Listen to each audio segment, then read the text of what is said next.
if I had control over what Lucasfilm Publishing did, so I'm putting this out there. Lucasfilm Publishing, please listen to me. I love Lucas.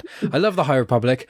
I love democracy. For me, if I could choose, I would say probably Beth Revis or Delilah S. Dawson writes a Kleya novel. That would be my thing for Luthen and Kleya, but mainly about Kleya. And then one of the comic writers, I mean, there's so many comic writers who are amazing, but Charles Soule is amazing. So is Cavan Scott. Any of the High Republic people, I would love them to write this. But like a collection of stories, or even you could do different authors each time, but like stories of the rebellion. And have like 10 issues.